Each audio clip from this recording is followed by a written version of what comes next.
కాకినాడ జిల్లా సిహెచ్ అగ్రహారం ప్రాంతంలో చిన్నారి మిస్సింగ్ కేసు మిస్టరీగా మారింది. జూన్ 6న ఇంటి నుంచి కనిపించకుండా పోయి 20 రోజులు గడుస్తున్న పాప ఆచూకీ లభించలేదు. ఎన్డీఆర్ఎఫ్, ఎస్డీఆర్ఎఫ్, అటవీ శాఖ బృందాలు, డ్రోన్లు, స్నిఫర్ డాగ్స్ సాయంతో కాలువలు, అటవీ ప్రాంతాలు, కొండ పరిసరాల్లో విస్తృతంగా గాలించినప్పటికీ ఎలాంటి ఆధారాలు లభించలేదు. బిడ్డ జాడ తెలియకపోవడంతో గాలింపు చర్యలు కూడా నిలిచిపోవడంతో తల్లి భవానీ తీవ్ర అస్వస్థతకు గురైనట్లు తెలిసింది.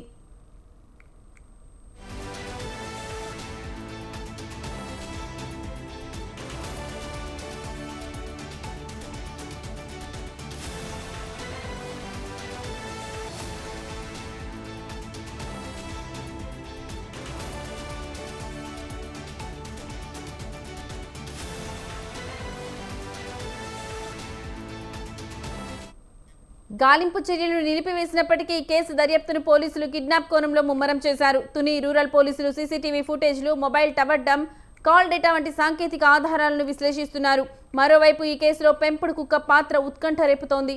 పాపతో పాటు అదృశ్యమై 4 రోజుల తర్వాత ఇంటికి తిరిగొచ్చిన పెంపుడు కుక్కకు పోలీసులు జీపీఎస్ ట్రాకర్ అమర్చారు. అయితే ఆ కుక్క 8 కిలోమీటర్లు పరిగెత్తి అనుమానాస్పదంగా మృతి చెందడం పలు ప్రశ్నలకు తావిస్తోంది. ప్రస్తుతం ఆ కుక్క పోస్టుమార్టం నివేదిక కోసం పోలీసులు ఎదురు చూస్తున్నారు. ఆ రిపోర్ట్ వస్తే ఘటన జరిగిన సమయంలో అసాధారణ పరిస్థితులు ఏవైనా ఉన్నాయా అనేది కూడా తెలిసే అవకాశం ఉందని భావిస్తున్నారు.